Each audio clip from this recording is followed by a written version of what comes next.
সরাসরি বলে দিচ্ছি এগুলো। যেহেতু আমরা অনেক দিন ধরে বা অনেক বছর ধরে আমরা একটা যে নিয়ম বা যে কাঠামোর মধ্যে চলে আসতেছি, ওই কাঠামোটা আমাদের চলতে চলতে একটু অভ্যস্ত হয়ে গেছে।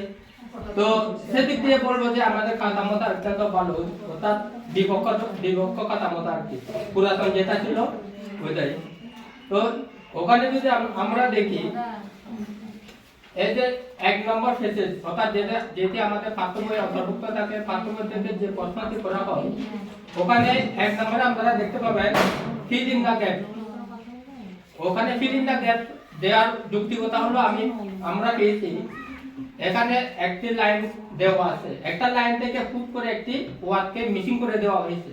সেই মিসিং ওয়ার্ডটাকে একটি বাচ্চা এই ফেসেসটা বারবার পড়ার পরে একটা ধারণা করতে পারবে যে এই ওয়ার্ডটি আমার এই লাইন থেকে মিসিং হয়ে গেছে, এই ওয়ার্ডটি আমার এখানে বসানো অত্যন্ত যৌক্তিক, আর এই ওয়ার্ডটি যদি আমি এখানে বসিয়ে দিই তাহলে একটি সুন্দর একটি বাক্য বা আমি একটা তথ্য দিতে পারবো। তো এখান থেকে নতুন শব্দটি খুঁজে পেল, অর্থাৎ সঠিক শব্দটি খুঁজে পেল এবং শব্দ সম্পর্কে আইডিয়া করতে পারলো। ওই যে রিডিং বারবার রিডিং করছে, তার রিডিং স্কিলটা বেড়ে গেছে। এই যুক্তিটা পেয়েছি। তো এরপরে আমরা আলোচনার মাধ্যমে বেশি যাচ্ছি না, সরাসরি আরেকটি যুক্তি দেখাচ্ছি। আনসিন, আমরা সাধারণত আনসিন ফেসেসটি অনেক ক্ষেত্রে ভালো বলে থাকি, অনেক ক্ষেত্রে খারাপও বলে থাকি। খারাপটা হলো আমাদের বিষয়টা হলো তাকে বাচ্চার বুদ্ধিমত্তার উপর ভিত্তি করে, অর্থাৎ তার বয়স বুদ্ধিমত্তার উপর ভিত্তি করে একটা ফেসেস আমাদের অন্তর্ভুক্ত করা হয়, সেটা আমাদের পাঠ্য বইয়ে থাকবে না।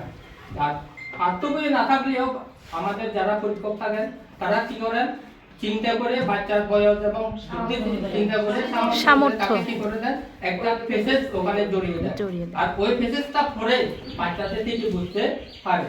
হুবহু আনসার করে দিতে না পারলেও অন্ততপক্ষে 180 নাম্বার সে আনসার করে দিতে পারবে। আপনারা সবাই জানেন এটা। তো শুধু বাচ্চা না, আমি নিজে হলেও তো আমি 100 দিতে পারবো না, তো 80% বা 90% আমরা অবশ্যই শুধু আনসার দিতে পারবো।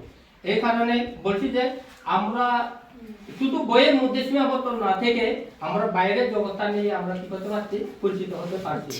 এই কারণে আমাদের আনসিন ফেসেসটা থাকা অত্যন্ত যৌক্তিক মনে হচ্ছে।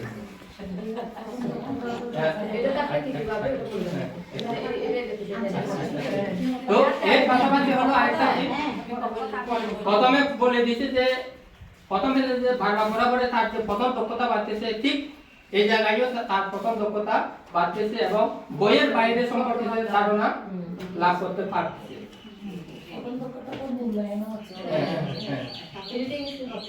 রিডিং স্কিল বাড়তেছে, ভোকাবুলারি বাড়তেছে। এই দুটি ফেসেস পড়ার পরে ওর কি কি বাড়তে পারে, কি কি সুবিধা হতে পারে একটু বলে দিই। শব্দ ভান্ডার,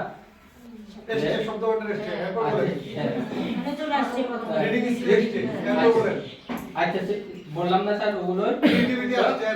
আরেকটা হলো ওই আনসিন ফেসেসে আরো কি হলো, ওই যে বাইরের জগৎ বা অজানাকে সে সহজে পড়ে চেষ্টা করে জানতে পারতেছে।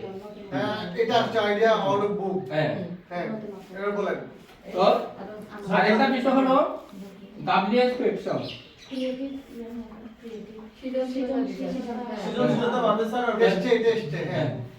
ওই যে ডাব্লিউএস কোয়েশ্চন, এখানে এই যে বর্তমান কাঠামোতে ডাব্লিউএস কোয়েশ্চন আছে, কিন্তু ওখানে একটু সহজ মনে হচ্ছে আর কি।